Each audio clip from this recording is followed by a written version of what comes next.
నుండి ఒక వాగ్దానాన్ని మనం జ్ఞాపకం చేసుకొని ఆ తర్వాత వెంటనే ప్రైజ్ అండ్ వర్షిప్లోకి వెళ్దాము. 94వ కీర్తన 18వ వచనాన్ని చదువుకుందాం. 18, 19 వచనాలు. 94వ కీర్తన 18, 19 వచనాలు అందరం కలిసి చదువుకుందాం. నా కాలు జారెనని నేను అనుకొనగా యెహోవా నీ కృప నన్ను బలపరచుచున్నది. నా అంతరంగమందు విచారములు హెచ్చగా నీ గొప్ప ఆదరణ నా ప్రాణమునకు నెమ్మది కలుగ చేయుచున్నది. నా కాలు జారెనని నేను అనుకొనగా. చూడండి, కొన్నిసార్లు ఇంట్లో టైల్స్ మీద నడుస్తూ ఉన్నప్పుడు వాటర్ పడిపోతే టైల్స్ మీద కనబడక జారిపోతూ ఉంటాం. కొన్నిసార్లు బాత్రూంలో ఫ్లోరింగ్ కొంచెం స్లిప్పరీగా ఉంటే కొంతమంది పడిపోతూ ఉంటారు. కాళ్ళు బెనుకుతూ ఉంటాయి, ఎముకలు విరుగుతూ ఉంటాయి. పెద్ద వయసులో ఉన్న వారికి ఎముకలు విరిగిపోతే కట్టుకోవడానికి చాలా సమయం పడుతూ ఉంటుంది. అయితే ఇక్కడ వ్రాయబడిన కాళ్ళు జారడం అనేది అదేదో ఫిజికల్గా మనం ఇంట్లో కాళ్ళు జారడమో లేకపోతే రోడ్డు మీద నడుస్తూ కాళ్ళు జారి పడిపోయిన దాని గురించి కాదు, కానీ ఆధ్యాత్మికంగా కొన్నిసార్లు మనం పడిపోయామేమో అనే సందేహము మన మనసులో వస్తుంది. పడిపోతానేమో, పడిపోయాను ఏమో. ఈ సందేహం ఎవరు తీసుకొస్తారంటే శోధకుడైన అపవాది యొక్క ఉద్దేశం ఏంటంటే ఒక విశ్వాసిని అన్ని విధాలుగా పడగొట్టాలని కోరుకుంటాడు. దేవుడు మనల్ని నిలబెట్టాలని కోరుకుంటే అపవాది మనల్ని పడగొట్టాలని వెయిట్ చేస్తూ ఉంటాడు. మనం పడిపోతే చూసి నవ్వాలని ఆశిస్తూ ఉంటాడు. చిన్న సమస్యను కూడా భూతద్దంలో పెట్టి చూపించి ఇంకా నీ జీవితము అయిపోయింది, ఇంకా నువ్వు కోలుకోలేవు, ఇంకా నువ్వు తిరిగి సంతోషంగా ముందుకు వెళ్ళలేవు అని అపవాది చాలాసార్లు జరిగిన డ్యామేజ్ కంటే మనల్ని ఎక్కువగా మానసికంగా కృంగదీయాలని ప్రయత్నం చేస్తూ ఉంటాడు. అలాంటి సమయంలో ఆత్మీయ జీవితంలో ఇక్కడ భక్తుడు రాస్తున్న అనుభవం ఏంటంటే నా కాలు జారెనని నేను అనుకొనగా. మీకు ఎప్పుడైనా అనిపించిందా నేను జారిపోయానేమో, నేను పడిపోయానేమో? అపవాది యొక్క ఇంకొక అస్త్రం ఏంటంటే విశ్వాస జీవితంలో ఏదైనా చిన్న బలహీనత రాగానే అపవాది అంటాడు ఇంకా నువ్వు పడిపోయావు, ఇంకా దేవుడు నిన్ను యాక్సెప్ట్ చేయడు, ఇంకా దేవుడు నిన్ను క్షమించడు, ఇంతకాలం దేవుని వెంబడించి నువ్వు ఇలాంటి పని చేసినందుకు దేవుడు మళ్ళీ నిన్ను క్షమించడు, తిరిగి దేవుని ఆశీర్వాదాలు నీకు ఉండవని దేవుని యొక్క ప్రేమను మనం అనుమానించేటట్లుగా, దేవుని యొక్క క్షమాపణను శంకించేటట్లుగా మన మనసులో సందేహాలు పెడుతూ ఉంటాడు. చిన్న కుమారుడు తండ్రి ఇంటిని విడిచిపెట్టి దూరదేశానికి వెళ్ళిపోయినప్పుడు తండ్రి ప్రతిరోజు ఎదురు చూశాడంట, నా కుమారుడు ఎప్పుడు తిరిగి వస్తాడా అని. విశ్వాస జీవితంలో ఒకవేళ నువ్వు జారిపోయిన స్థితిలో ఉన్నా, ఒకవేళ నీ పడిపోయిన స్థితిలో ఉన్నా, నీవు బలహీనంగా ఉన్నా, నీ స్వంత శక్తితో నీవు లేచి నిలబడలేని స్థితిలో ఉన్నా, భక్తుడు రాస్తున్న అనుభవం ఏంటంటే యెహోవా నీ కృప నన్ను బలపరచుచున్నది. రాత్రికాల సమయంలో ఈ మాట అందరం చెప్దామా? నీ కృప నన్ను బలపరచుచున్నది. హల్లెలూయా. దేవుని కృప మనలను బలపరిచేది. కాలు జారిపోయానని నేను అనుకున్నాను, కానీ నీ కృప నన్ను బలపరిచింది, నీ కృప నన్ను నిలబెట్టింది, నీ కృప నన్ను స్థిరపరిచింది. మామూలుగా ఆలోచించేయండి, మీరు రోడ్డు మీద మనం నడుస్తున్నప్పుడు సడన్గా మనం కాలు బెనికో లేకపోతే గుంటను చూసుకోక పడిపోయామనుకో, ఇంకెలాగో పడిపోయాను కాబట్టి ఇంకెలాగో మనం పడగానే ఫస్ట్ ఏం చేస్తాం? దెబ్బ తగిలిందా లేదా చూడం, ఎవరు మనల్ని చూస్తున్నారా అని చూస్తాం, అంతేనా? ఎవరు చూస్తున్నారా, ఎవరు చూసేశారా, నన్ను నవ్వుకుంటారేమో, నవ్వుల పాలై మొట్టమొదటిగా మనకు వచ్చే ఆలోచనే అది. అటు ఇటు చూస్తూ ఉంటాం. సరేలే ఇంకెలాగో పడిపోయాను కదా, పడిపోయాను కన్ఫామ్గా, అందరూ చూస్తారు, ఇంక ఇక్కడే ఉండిపోదాం అని అనుకునేవారు ఎవరైనా ఉన్నారండి? ఎవరైనా ఉన్నారా? పడిన తరువాత ఎలా పడినా, ఎక్కడ పడినా, ఏ యాంగిల్లో పడినా, ఎంత దెబ్బ తగిలినా మనం ఏం చేస్తాం? తిరిగి లేచి నిలబడతాం. కానీ విశ్వాస జీవితంలో చాలాసార్లు పడిపోయిన దగ్గర ఎక్కడ గొంగలు అక్కడ అన్నట్లు కొంతమంది వారాలు ఉంటారు, కొంతమంది నెలలు ఉంటారు, కొంతమందిని అపవాది సంవత్సరాల తరబడి పడిన స్పాట్లోనే కూర్చోబెట్టేస్తాడు. ఎందుకో తెలుసా? అపవాది మనసులో తీసుకొచ్చే ఆలోచన, నువ్వు పడిపోయావు, నువ్వు లేవలేవు, ఇంకా నువ్వు లేవలేవు లేవలేవు లేవలేవు అనేసరికి విశ్వాసం అనుకుంటాడు నిజంగానే నేను లేవలేనేమో, నిజంగానే నేను లేచి నిలబడలేనేమో అనుకుంటారు. చూడండి, పేషెంట్స్ ఎవరైనా హాస్పిటల్లో ఉన్నప్పుడు డాక్టర్స్ చెప్తారు ఫ్యామిలీ వారికి మారల్ సపోర్ట్ ఇవ్వాలి. యూ కెన్ డూ ఇట్, మీరు లేచి వస్తారు, మీరు క్షేమంగా ఉంటారు, మీకు దేవుడు మంచి ఆయుష్ ఇస్తాడు, ఏం పర్వాలేదు, మీకు తగ్గిపోద్దని చెప్తే పేషెంట్ నార్మల్ రికవరీ టైం కంటే చాలా త్వరగా కోలుకుంటారంట. ఎందుకంటే మనం చెప్పే ఆ ఎంకరేజింగ్ వర్డ్స్ని బట్టి. కొంతమంది ఉంటారండి, వాళ్ళకి తెలివితేటలు ఉండవు, వాళ్ళు ఏం చేస్తారంటే వెళ్ళి పేషెంట్ దగ్గరికి, ఈ రోగంతో మొన్నే ఒకరు చచ్చిపోయారండి, ఈ రోగం వచ్చిన వాళ్ళు జీవితకాలం అంతా మంచానికే పరిమితం అయిపోయారు అంటండి అని ఇలాంటి మాటలు మాట్లాడినప్పుడు ఆ పేషెంట్కు పాపం కోలుకునే పరిస్థితులు ఉన్నా కూడా ఆ మంచానికి అతుక్కుపోతారు. కారణం ఏంటంటే ఆ చుట్టుప్రక్కల ఉన్న మాటల ప్రభావము తన మానసిక స్థితిని ప్రభావితం చేస్తూ ఉంటుంది. దేవుని వాక్యం మనకిస్తున్న ధైర్యం ఏంటంటే, దేవుని వాక్యం మనకిస్తున్న ప్రోత్సాహం ఏంటంటే, యెహోవా నీ కృప నన్ను బలపరచుచున్నది. I may be weak, I might have fallen some time in the past, but I am not going to stay where I am. I am going to rise up. I am going to press on. I am going to move forward. నేను ఒకప్పుడు పడిపోయాను, కరెక్టే. ఒకప్పుడు బలహీనుడిని, ఒకప్పుడు బలహీనరాల్ని, ఒకప్పుడు దేవుని ప్రేమను అపార్థం చేసుకున్నాను, ఒకప్పుడు దేవునికి అపనమ్మకస్తురాలిగా ఉన్నాను. కానీ నేను ఇప్పుడు మాత్రం అక్కడ లేను, నేను ఉండను. దేవుడిచ్చే బహుమానం కొరకు గురువైపుకే నేను పరిగెడుతూ ఉన్నాను. హల్లెలూయా. ఆ మాటలు చెప్పగలిగిన ధైర్యం నీకుందా? ఆ మాటలు చెప్పే ధైర్యం నీకుంటే, విశ్వాసంతో నీవు పలికే ఆ మాటలను బట్టి, నీలో ఉన్న ఆశను బట్టి దేవుడు తిరిగి తన కృప ద్వారా నిన్ను బలపరిచి ఆయన నిన్ను ముందుకే తీసుకొని వెళ్తాడు. విశ్వాస జీవితం అనేది సాగిపోయే ప్రయాణం కాదు, ఆగిపోయే ప్రయాణం కాదు, సాగిపోయే ప్రయాణం. This is the journey of faith. You move on every day with faith. విశ్వాసంతో ప్రతిరోజు ఒక్కొక్క అడుగు వేసుకుంటూ ముందుకి వెళ్ళిపోవడమే. వెనుకున్నవి మరచి ముందున్న వాటి కొరకు వేగిరి. ఎక్కడ స్టక్ అయిపోయావు నువ్వు? ఏ పాయింట్లో అపవాది నీ మైండ్ని ఫిక్స్ చేసి పడేసింది? ఏ అంశంలో నువ్వు ఆగిపోయావు? ఏ అంశంలో నువ్వు ఇక నేను ఏమీ చెయ్యలేను, నేను బలహీనురాల్ని, చేతగాని వాడును అని ఆలోచిస్తూ దేవుని కొరకు నీవు చేయగలిగింది కూడా చేయలేక, దేవుని కొరకు ముందుకు సాగలేక ఆగిపోతున్నావు. పరిశుద్ధాత్మ దేవుడి రాత్రి కాల సమయంలో మనందరితో మాట్లాడుతున్నాడు.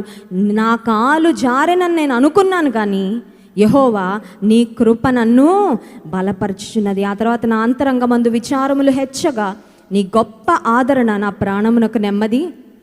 ఈ వాగ్దానాన్ని మనం ముందు రోజుల్లో మనం జ్ఞాపకం చేసుకున్నాం. విచారములు హెచ్చాయంట.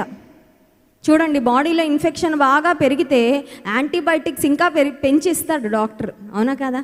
స్ట్రాంగ్ డోస్ యాంటీబయాటిక్స్ ఇస్తే లోపల ఇన్ఫెక్షన్ ఎంత పెరిగినా దాన్ని సబ్సైడ్ చేసేస్తుంది. అంతరంగంలో విచారాలు హెచ్చితే దేవుడు ఆదరణ కూడా పెంచుతాడంట. హల్లెలూయా. ఎంత గొప్ప దేవుడు చూడండి. దేవుని మాటలు, వాక్యాన్ని, ఒక్కొక్క మాటను మనం ధ్యానం చేసుకుంటూ ఉంటే ఎంత ధైర్యం వస్తుందో. అంతరంగంలో ఒకవేళ విచారాలు హెచ్చినాయేమో, నీ జీవితంలో కృంగిపోతున్నావేమో, చింతపడుతున్నావేమో, దిగులు పడుతున్నావేమో, నిద్ర పట్టడం లేదేమో, ఆహారం ముద్ద దిగడం లేదేమో, నా అంతరంగమందు విచారములు హెచ్చగా నీ గొప్ప ఆదరణ నా ప్రాణమునకు నెమ్మది కలుగచేయుచున్నది. My dear brother, my dear sister, ప్రియమైన సహోదర సహోదరిలారా, దేవుని కొరకు నీవు నేను సాగిపోవాలని ఆయన కోరుకుంటున్నాడు. ఇప్పటి వరకు కొన్ని వారాలు వేస్ట్ చేసావేమో, కొన్ని నెలలు వేస్ట్ చేసావేమో, బహుశా కొన్ని సంవత్సరాలు దొర్లిపోయాయేమో వ్యర్థంగా. కాలము చాలా చాలా విలువైనది. గడిచిపోయిన దినాలు, దొర్లిపోయిన సంవత్సరాలు మళ్ళీ తిరిగి రావు. అందుకే భక్తుడైన మోషే 90వ కీర్తనలో ఒక చక్కని ప్రార్థన చేస్తాడు. మాకు జ్ఞాన హృదయము కలుగునట్లుగా చేయుము, మా దినములు లెక్కించటం మాకు నేర్పుము. Lord teach us to number our days and give us a heart of wisdom. జ్ఞాన హృదయం ఈ ప్రభ. మా దినాలు గడిచిపోతున్నాయి, కానీ గడిచిపోతున్న దినాలు మేము లెక్కించుకోలేకపోతున్నాం.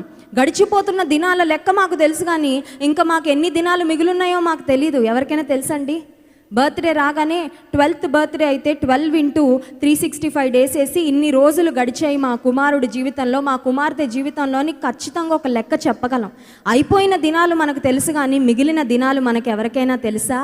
మన బ్యాంక్ బ్యాలెన్స్ ఎంతో తెలుసు, కానీ మన జీవితంలో ఎన్ని రోజులు దేవుడు బ్యాలెన్స్గా ఉంచాడో మనకి తెలీదు. ప్రతి దినము ఒక బహుమానమే, ప్రతి దినము దేవుడిచ్చే వరమే. నా అంతరంగములో విచారములు హెచ్చగా నీ గొప్ప ఆదరణ నన్ను బలపరిచేది. అంత మాత్రమే కాదు, కాలు జారెన నీవు అనుకుంటున్నా నిన్ను లేపి నిలబెట్టగలిగిన దేవుడు మన పక్షంగా ఉన్నాడు. ఆయన శక్తిమంతుడైన దేవుడు. నీవు పడిపోయిన స్థితిలో ఉండడం ఆయనకి ఇష్టమో లేదు. నువ్వు తొట్టిల్లిపోయినా తిరిగి ఆయన నిన్ను లేపి నిలబెట్టాలని, ముందుకు తీసుకొని వెళ్ళాలని ఆశపడుతున్నాడు. కనుక రాత్రికాల సమయంలో దేవుని కృపను బట్టి మనం బలం తెచ్చుకుంటూ, దేవుని కృపను బట్టి మనం ధైర్యం తెచ్చుకుంటూ, మన విశ్వాస జీవితంలో ముందుకు వెళ్ళడానికి దేవుడు మనకు సహాయాన్ని అనుగ్రహించును గాక. ఆమెను. అందరం లేచి నిలబడి దేవుని స్తుతించి ఆరాధించుకుందాం. దేవుని స్తుతించి ఆరాధించే సమయం. నిన్ను నమ్మినచో సిగ్గుపడనీయవు, నన్ను నెమ్మదితో నీవే ఉంచెదవు.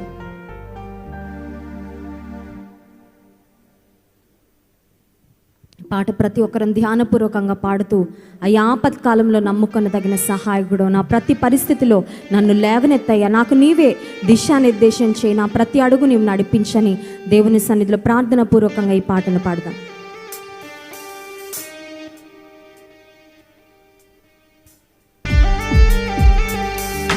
అందరం చప్పట్లు కొడుతూ సంతోషంగా దేవుని స్తుతిద్దాం.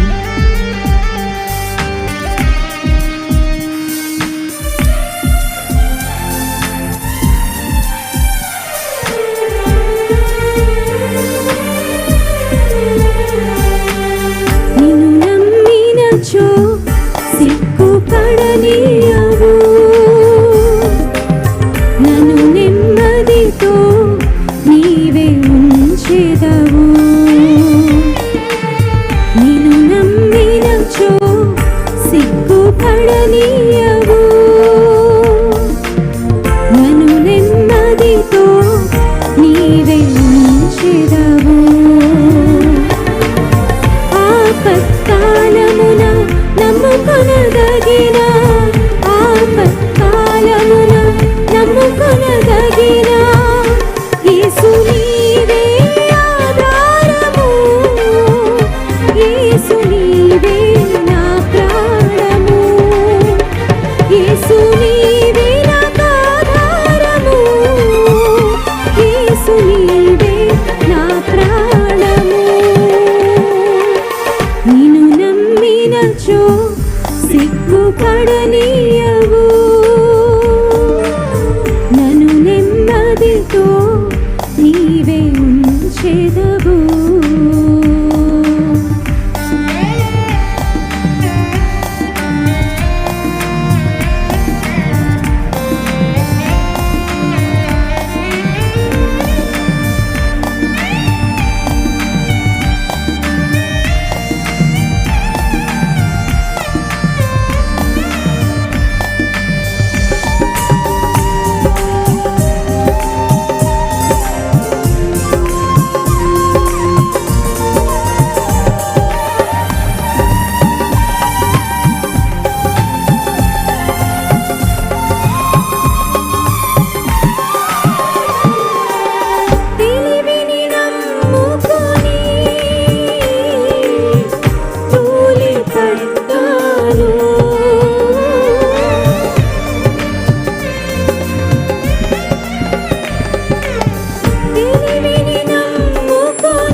అందరం చెప్తాం, నీవే ఆధారమయ్యా, నా ఆనందము నీవేనయ్యా, నా ప్రాణము నీవే ప్రభా, నా ప్రాణము. నిన్ను నమ్మినచో సిగ్గుపడనీయవు, నన్ను నెమ్మదితో నీవే ఉంచెదవు.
సిగ్గుపడనీయవు.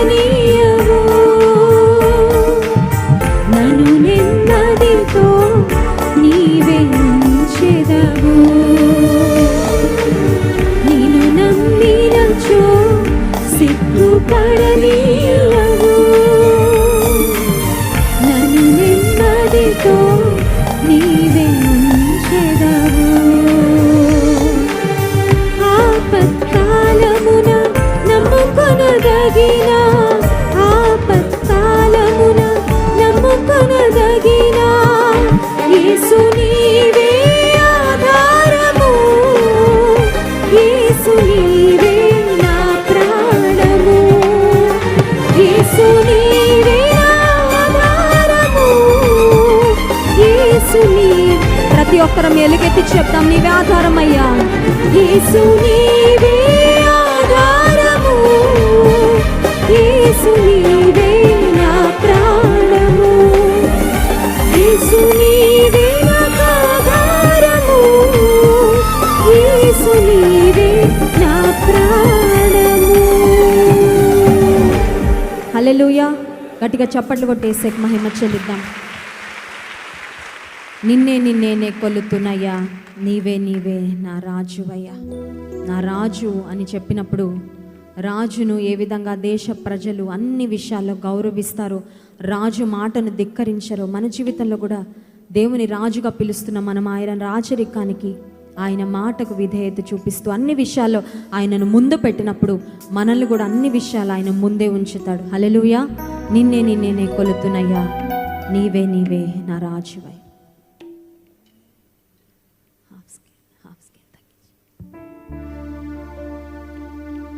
యేసయ్యా,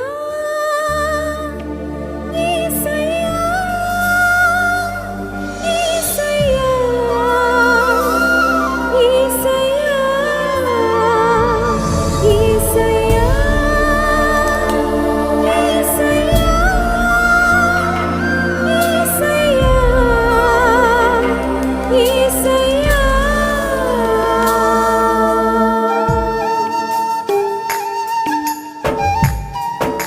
అందరం చప్పట్లు కొడుతూ నిన్నే కొలుస్తానయ్యా, నా రాజువు నీవే, నా ప్రభుడవు నీవే, నా రక్షకుడవు నీవే అని దేవుని స్తుతిద్దాం.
కొండలలో, లోయలలో, అడవులలో, ఎడారులలో నన్ను గమనించావయ్యా, నన్ను నడిపించావయ్యా, నీకు స్తోత్రాలు.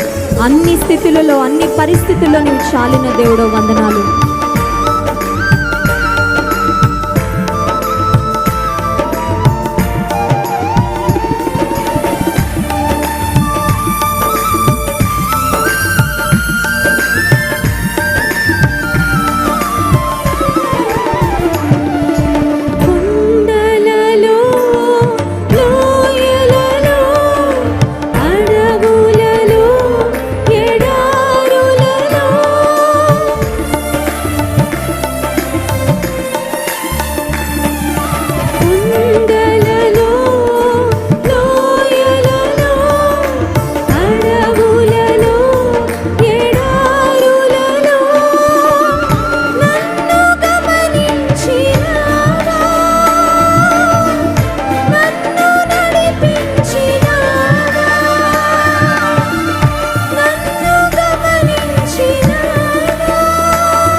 ఛాయలో నీ ప్రేమ మెరిసిందయ్యా. నీ కృపను నాపై కురిపించావు ప్రభా. నన్ను విడిచిపెట్టలేదయ్యా. నిన్ను ఘనపరుస్తాను, కీర్తిస్తాను.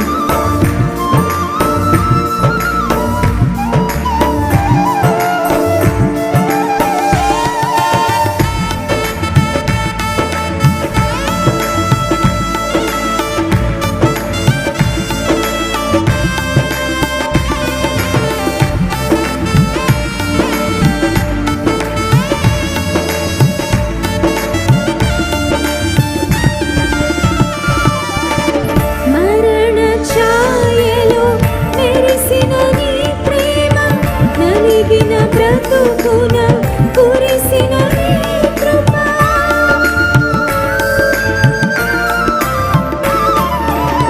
మరణ ఛాయలో మెరిసిన నీ ప్రేమ, నలిగిన బ్రతుకున కురిసిన నీ కృప. నన్ను బలపరచినయ్యా, నిన్నే ఘనపరతునయ్యా. నన్ను బలపరచినయ్యా, నిన్నే ఘనపరతునయ్యా. యేసయ్యా, యేసయ్యా, యేసయ్యా, యేసయ్యా. నిన్నే నిన్నే కొలుతునయ్యా. నీవే నా రాజువయ్యా. ప్రతి ఒక్కరం పాడదాం, నిన్నే కొలుస్తానయ్యా. నిన్నే నిన్నే కొలుతునయ్యా. నీవే నీవేనా. నిన్నే కొలుస్తానయ్యా. యేసయ్యా, యేసయ్యా. హల్లెలూయా. పరిశుద్ర ప్రేమ కలిగిన తండ్రి, నీకు స్తోత్రాలయ్యా. మా పరలోకపు రాజువు ప్రభా, నా రాజువు, నా రక్షకుడవయ్యా. నీకు వందనాలు తండ్రి. మరణ ఛాయలో, మరణాంధకారపు లోయలో, గాఢాంధకారంలో మేము ప్రవేశించిన మా వెలుగుగా నీవు ఉదయించే దేవుడో ప్రభా, నీకు స్తోత్రాలు. ఈ రాత్రికాల సమయంలో వ్యాధులతో సతమతమవుతూ ఎంతమంది ఉపవాస ప్రార్థనలో పాల్పొందుతూ ఉన్నారో అయ్యా, నీ శక్తిని, నీ ప్రభావమును వారిపైకి ఇప్పుడే విడుదల చేయమని వేడుకుంటున్నాను ప్రభా. నిరాశలో, కృంగుదలలో, మరణించాలనే ఆలోచనలతో ఎంతమంది నలిగిపోతున్నారో అయ్యా, వారి మనస్సులకు కావలసిన ధైర్యమునివ్వండి, ఊరటనివ్వండి ప్రభా. నీ వాక్యము ద్వారా ఎలా ప్రార్థన చేయాలో మాకు నేర్పించండి అయ్యా. యుక్తముగా ఎలా ప్రార్థన చేయాలో నేర్పించండి. జవాబులు వచ్చినట్లు ఎలా ప్రార్థన చేయాలో నేర్పించండి. ఎలా తగ్గించుకోవాలో నేర్పించండి. ఎలా మొర్రపెట్టుకోవాలో నేర్పించండి ప్రభా. ఉపవాస ప్రార్థనల ద్వారా మా కుటుంబాలు, మా వ్యక్తిగత జీవితాల్లో, మా సంఘాలలో అనేక గొప్ప కార్యాలు నీవు చేయి ప్రభా. ఈ రాత్రికాల సమయంలో మీ దాసుడు నీ వాక్యమును అందించబోతుండగా తెరవబడిన ఆకాశమును మేము చూడగలుగునట్లు సహాయం చేయయ్యా. నీ మెలనైన స్వరము మాకు వినిపింపచేయి ప్రభా. నీ ముఖ దర్శనము మాకు కలుగచేయి తండ్రి. బలమైన వాక్య ప్రత్యక్షతను, ఆత్మ ప్రత్యక్షతను ఈ రాత్రికాల సమయంలో మాకు అనుగ్రహించుమని ఘనత, మహిమ, ప్రభావం మీకే చెల్లిస్తూ యేసు నామమున ప్రార్థించి స్తుతించి ఈ ప్రార్థన ఆరాధన నీకే సమర్పిస్తున్నాము తండ్రి. ఆమేన్.